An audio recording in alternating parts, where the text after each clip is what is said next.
You really think you can escape, human? Her voice was melodic, almost hypnotic, but laced with a teasing edge that sent a shiver down Jason's spine. Jason blinked, his vision adjusting to the dim light filtering through the dense canopy above. The air smelled strange, a mix of sweet flowers and something metallic. His wrists burned where the silky, glowing vines bound them to the jagged tree trunk. "I've had worse mornings," he muttered, testing the bindings. They didn't budge. "And you? Do you always greet strangers with a kidnapping?" The alien tilted her head, her luminous, silver eyes narrowing as a small, amused smile curved her lips. Her skin shimmered like opal, catching the faint light and refracting it in shades of green and blue. She stepped closer, her movements fluid and deliberate, her tall frame both elegant and intimidating. "You wandered into our jungle," she said, crouching down until their faces were level. "You trespassed on sacred ground. What happens next is entirely your fault." Jason grinned, though his heart hammered in his chest. "What happens next?" "Let me guess, a campfire, some marshmallows, maybe a story or two." Her smile widened, revealing sharp, pearly teeth. "Oh, you're amusing. That'll make this easier." Jason's grin faltered. "Easier for who?" She didn't answer immediately. Instead, she raised her hand, and Jason noticed for the first time the intricate markings that glowed faintly on her forearms. Symbols, perhaps language, crawled across her skin in patterns too complex to follow. "For both of us, if you behave." She stood, her height towering over him, and gestured toward the clearing beyond. "You should hope my sisters find you as amusing as I do." "Sisters?" Jason asked, craning his neck to follow her gaze. In the distance, he saw shadows moving between the trees, their shapes as lithe and alien as hers. "Let me guess, they're not here for a group hug?" "Not exactly." She turned back to him, her expression softening, though her eyes remained unreadable.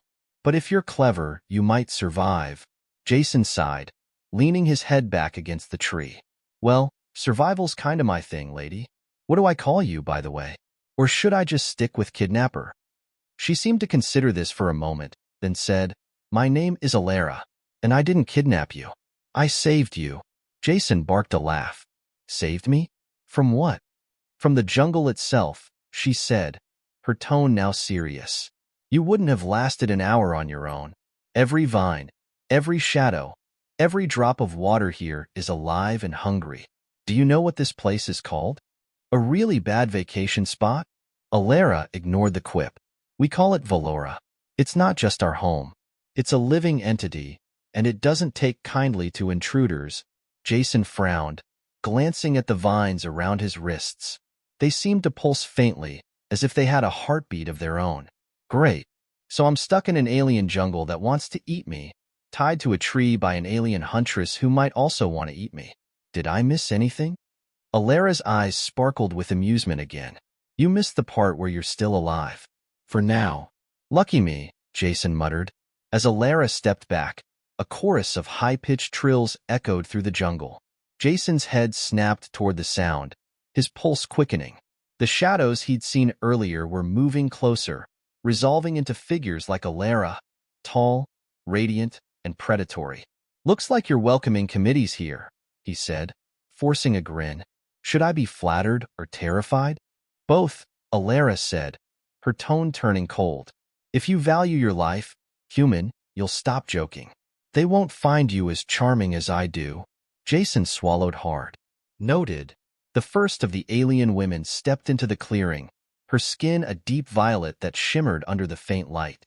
Her eyes were a striking gold, and her expression was one of mild curiosity mixed with disdain. Behind her, more followed, each unique in coloring and markings, but united in their graceful, dangerous presence. One of them, a lithe figure with silver hair and crimson skin, stepped forward, her gaze fixed on Jason. "Alara, is this the intruder?" she asked, her voice colder than the jungle air. "He is," Alara replied, standing tall. "And he's under my protection." The crimson-skinned alien arched a brow. "Your protection? What makes this human so special that you defy tradition?"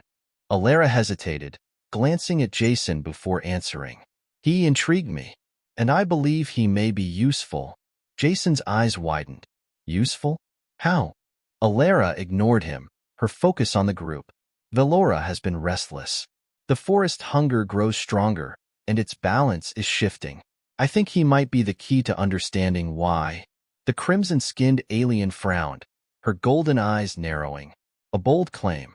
But if you're wrong, Alara, it will be your life on the line, not his. Alara nodded solemnly. I'm willing to take that risk. Jason opened his mouth to protest, but thought better of it. Instead, he muttered under his breath, "Really wish someone would ask me about these risks." The crimson alien stepped closer, her piercing gaze making Jason's skin crawl. "Human," she said, her voice sharp and commanding, "if you are to stay among us, you will prove your worth. Fail, and you will not leave this jungle alive." Jason forced a weak smile. No pressure, then. The group began to move, and Alara sliced through his bindings with a quick motion of her clawed fingers. Jason rubbed his wrists, eyeing her warily. "Stay close," she said, her voice low. "And whatever you do, don't run." Jason hesitated, then fell into step behind her. As they disappeared deeper into the jungle, he couldn't shake the feeling that he was stepping into something far bigger than himself. Something ancient, dangerous, and utterly alien. They walked for what felt like hours, the dense jungle alive with sounds that Jason couldn't identify. Every so often, Alara glanced back at him, her expression unreadable. The other alien women moved silently, their steps light despite the uneven terrain. Jason's mind raced. The forest was unlike anything he had ever seen. Trees stretched high into the sky, their branches glowing faintly as if filled with bioluminescent veins. Strange plants pulsed and writhed, reacting to their presence. Once, he saw a flower open to reveal rows of needle-like teeth before snapping shut again. "So," he said, breaking the silence, "where are we going?" Alara didn't look back. "To the heart of Velora." "Sounds cozy," Jason quipped, though his unease was growing. "And what happens there?" "You'll face the trial," she said simply. Jason frowned. "Trial? What kind of trial?" Alara finally stopped and turned to face him. The other women paused as well, their golden eyes glinting in the dim light. "The kind that determines whether you're worthy of staying alive." Jason stared at her, his throat dry. "Well, that's reassuring." She stepped closer, her gaze locking onto his. "Listen to me, human. This is not a game. The forest will test you, and it will show no mercy. If you fail, no one will save you, not even me." Jason held her gaze, his heart pounding. "And if I pass?" Alara's expression softened slightly.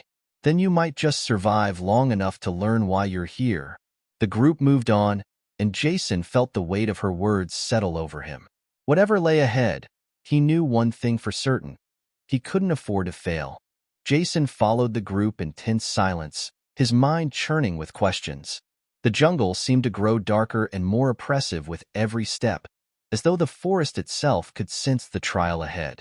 The other alien women glanced at him occasionally, their expressions ranging from skepticism to mild disdain. Only Alara seemed remotely invested in his survival, though even her motives were unclear. The group stopped abruptly in a large clearing, the air thick with an electric charge that made the hair on Jason's arms stand on end. At the center of the clearing stood an enormous, ancient tree, its trunk twisted and gnarled like a network of writhing serpents. Its massive roots plunged into the earth and pulsed with a faint, rhythmic glow.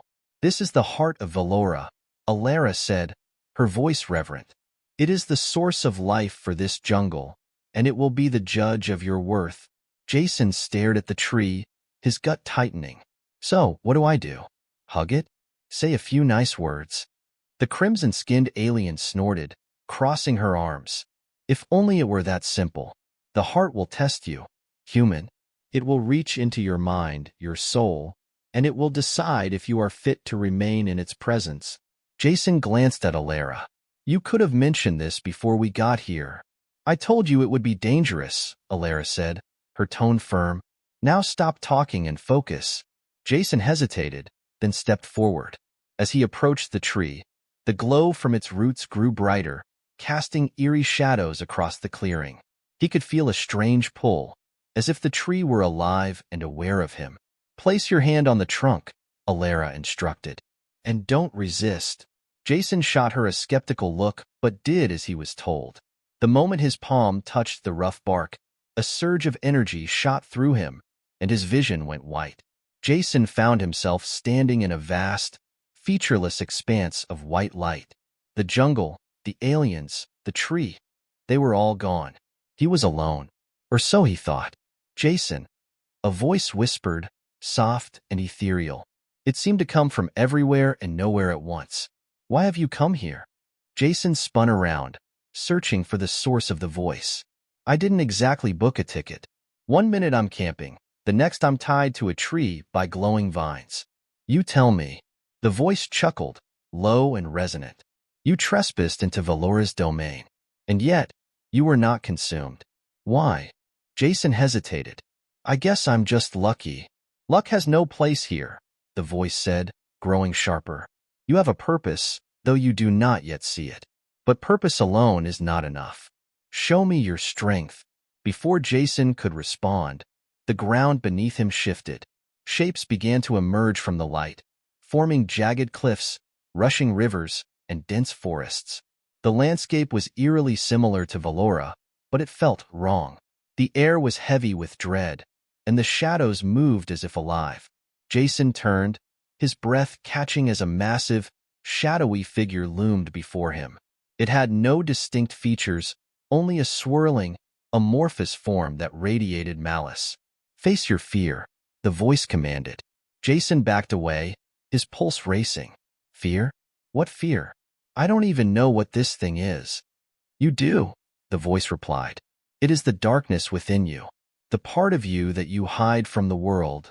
The shadow lunged, its form shifting into a monstrous version of Jason himself.